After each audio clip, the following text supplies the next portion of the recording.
ಪೂಜ್ಯರ ಪಾದಕ್ಕೆ ನಮಸ್ಕರಿಸಿ ಇಲ್ಲಿ ಉಪಸ್ಥಿತಿರುವಂತಹ ಎಲ್ಲ ಸಮಾನ ಮನಸ್ಥಿತಿ ಉಳ್ಳುವ ಎಲ್ಲ ಹೋರಾಟಗಾರರಿಗೂ ಕೂಡ ನಮಸ್ಕರಿಸಿ, ವಿಶೇಷವಾಗಿ ಇವತ್ತು ನಾವೆಲ್ಲರೂ ಕೂಡಿ ಒಂದು ನಮ್ಮ ಗೋಕಾಕನ ಜಿಲ್ಲೆ ಮಾಡಬೇಕು ಅಂತ ಮನಸ್ಥಿತಿಯನ್ನು ಇಟ್ಕೊಂಡು ಎಲ್ಲರೂ ಕೂಡ ಇಲ್ಲಿ ಕೂಡಿ ಹೋರಾಟವನ್ನು ಮಾಡ್ತಾ ಇದ್ದೇವೆ ಪೂಜ್ಯರ ಒಂದು ಮುಂದಾಳತ್ವದಲ್ಲಿ.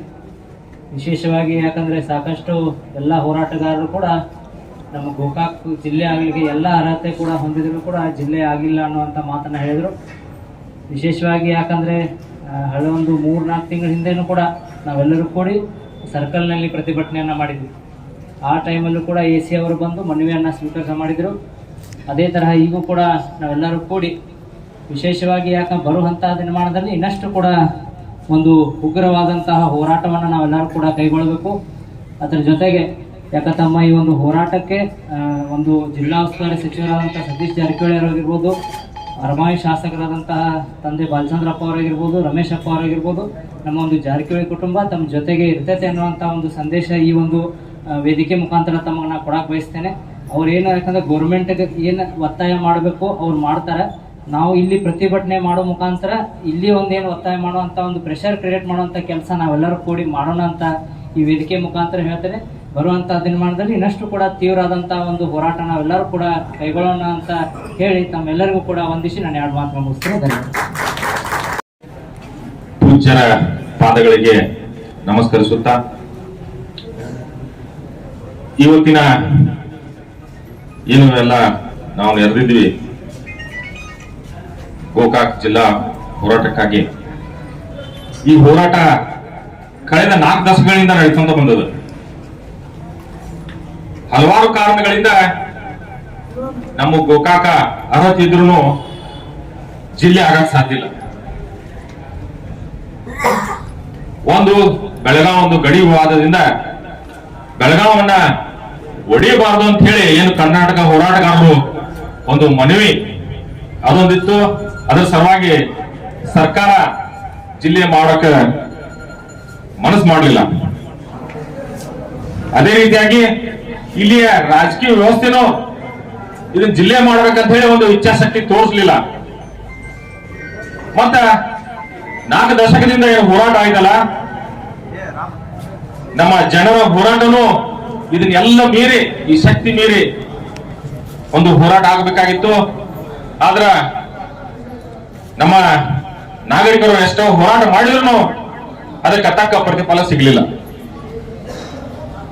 ಈಗ 40 ವರ್ಷ ಆಯ್ತು ಆ ಹೋರಾಟಕ್ಕ. ಈಗಿನ ಪರಿಸ್ಥಿತಿ ನೋಡಿದ್ರೆ ಸುತ್ತಮುತ್ತ ಎಲ್ಲಾ ತಾಲೂಕುಗಳು ಗೋಕಾಕ್ಕಿಂತ ಒಂದು ಹೆಚ್ಚಿನ ಅಭಿವೃದ್ಧಿ ಆಗಿಬಿಟ್ಟವು.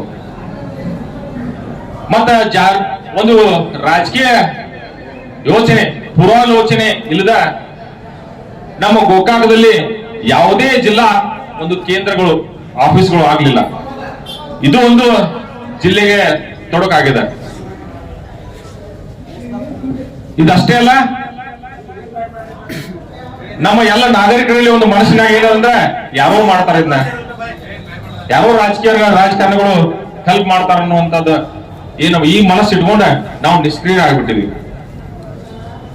ಈಗ ಸುತ್ತಮುತ್ತ ಏನು 5 ತಾಲೂಕುಗಳು ಗೋಕಾಕ್ನಲ್ಲಿ ಜಿಲ್ಲೆ ಆಗ್ಬೇಕಂತಲ್ಲ, ಏನ್ ಕೂಡ್ಬೇಕಂತ ಒಂದು ವಿಚಾರ ಇತ್ತಲ್ಲ, ಅವನು ನಮ್ಮ ಗೋಕಾಕದೊಳಗ ನಾವು ಕೂಡಬಾರದು ಅನ್ನೋಂತ ಇಚ್ಛೆ ಅಲ್ಲಿ ಜನರಲ್ಲೂ ಬರತ್ತದ.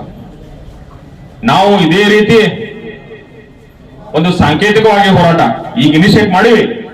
ಮತ್ತೆ ನಮ್ಮ ಹೋರಾಟ ಇದೇ ರೀತಿ ಮುಂದುವರುತ್ತೆ ಅಂದ್ರ ಬೇರೆ ಯಾವುದೇ ತಾಲೂಕುಗಳು ನಮ್ಮ ಜಿಲ್ಲೆಗೆ ಸೇರ್ಲಾಕ ಬಯಸುವುದಿಲ್ಲ. ಯಾಕಂದ್ರ ಇವತ್ತು ಗೋಕಾಕದಾಗ ಏನೇನ್ ಸಿಗ್ತದ ಎಲ್ಲ ಮುಳ್ಳುಗಳು ಸಿಗ್ತದ. ಗೋಕಾಕದೊಳಗ ಇನ್ನೊಂದು 10 ವರ್ಷ ಹಿಂಗ ಆತಂದ್ರ ನಮ್ಮ ಗೋಕಾಕ ಏನ್ 15 ತಾಲೂಕೊಳಗ ಅದು ಒಂದು ತಾಲೂಕಾಗಿ ಉಳಿದು ಬಿಡ್ತದ. ಜಿಲ್ಲೆ ಆಗುವ ಕನಸ ನಾವು ಮರಿಬೇಕಾಗ್ತದೆ. ಅದಕ್ಕ ನಮ್ಮ ಚಾಲನಾ ಸಮಿತಿ ಎಲ್ಲ ಪದಾಧಿಕಾರಿಗಳು ಒಂದು ಹೇಳ ಬಯಸ್ತೀನಿ. ಏನ್ ಇವತ್ತು ಸಾಂಕೇತಿಕವಾಗಿ ನಾವು ಒಂದು ಪ್ರತಿಭಟನೆ ಮಾಡಿದೀವಿ, ನಾಳೆಯಿಂದನ ನಾವು ಎಲ್ಲ ಸಂಘ ಸಂಸ್ಥೆಗಳನ್ನ ಕರೆದು ಮಾತಾಡ್ಸೋಣ. ಎಲ್ಲರಿಗೂ ಮೊದಲ ಹೋರಾಟ ಮಾಡೋಕ್ಕಿಂತ ಮೊದಲು ಎಲ್ಲರೂ ನಾವು ಕಾನ್ಫಿಡೆನ್ಸ್ ಆಗಿ ತಗೊಳ್ಳೋಣ. ಅವ್ರಿಗೂ ವಿಚಾರ ಹಾಕೋಣ, ಪ್ರತಿ ಊರೂರಿಗೆ ತಿರುಗಾಡೋಣ, ಮಂದಿಗೆ ಹೇಳೋಣ ನಮ್ ಗೋಕಾಕ್ ಜಿಲ್ಲೆ ಆಗ್ಬೇಕಂತ ಹೇಳಿ. ಬೇಕಾದ್ರೆ ಈ ಡಿಸೆಂಬರ್ನಾಗ ಇಲ್ಲೇ ನಮ್ದು ಸುವರ್ಣಸೌಧದಾಗ ನಡೀತದ, ವಿಧಾನಸಭಾ ನಡೀತದ. ಅವತ್ತು ಇಲ್ಲಿಂದ ನಾವು ಏನು ಪಾದಯಾತ್ರೆ ಮಾಡಿ ಇಡೀ ಈ ಜಿಲ್ಲೆಯ ಮಾಡುವಂತ ಒಂದು ವಿಚಾರವನ್ನ ಇಡೀ ರಾಜ್ಯಕ್ಕೆ ತಿಳಿಸ್ಕೊಡೋಣ, ನಾವು ಹೋರಾಟ ಮಾಡ್ತೀವಿ ಅಂತ ಹೇಳಿ. ನಾ ಹೇಳುದಷ್ಟ, ಮಗು ಅಳ್ಲಿಕ್ಕಂದ್ರ ತಾಯಿನೂ ಎದೆ ಹಾಲು ಕುಡಿಸುವುದಿಲ್ಲ. ನಾವು ಅಳಾತಿಲ್ಲ ಅಂದ್ರೆ ನಮ್ದು ಹೋರಾಟ ಸ್ಟ್ರಾಂಗ್ ಇಲ್ಲ. ಯಾವಾಗ ನಮ್ಮ ಗೋಕಾಕದ ನಾಗರಿಕರಿಗೆ, ಪ್ರತಿಯೊಬ್ಬ ನಾಗರಿಕರಿಗೆ ನಮ್ಮ ಗೋಕಾಕ ಜಿಲ್ಲೆ ಆಗ್ಬೇಕಂತ ಹೇಳಿ ಒಂದು ಕಿಚ್ಚು ಬರ್ತದ, ಅವತ್ತು ನಮ್ಮ ಗೋಕಾಕ ಜಿಲ್ಲೆ ಆಗೇ ಆಗ್ತದೆ. ಇದಕ್ಕ ಉದಾಹರಣೆ ಅಂದ್ರ ನಮ್ಮ ಮೂಡಲಿಗೆ ಒಂದು ಉದಾಹರಣೆ. ಇಲ್ಲೇ ಹೊಸಪೇಟೆ, ಬಾಗಲಕೋಟೆ ತಗೋಬೇಡ, ಬಾಗಲಕೋಟೆ ಹೋರಾಟ ಕೇಳಿರ್ಬೇಕು. ಹೊಸಪೇಟೆದಂತೂ ರಾಜಕೀಯ ಇಚ್ಛಾಶಕ್ತಿ ಅದ. ಬಾಗಲಕೋಟೆ ಹೋರಾಟ ಜನರು ಮಾಡಿದಂತ ಹೋರಾಟ ಅದ. ಆ ಹೋರಾಟದ ಪರವಾಗಿ ಅಲ್ಲಿ ಜಿಲ್ಲೆ ಆಯ್ತು. ಮೂಡ್ಲಿಗಂತೂ ಬಹಳ ಒಂದು ಒಳ್ಳೆ ಉದಾಹರಣೆ ಅದ. ಅದನ್ನ ನಾವು ತಿಳ್ಕೊಂಡು ಹೋರಾಟ ಮಾಡೋಣ.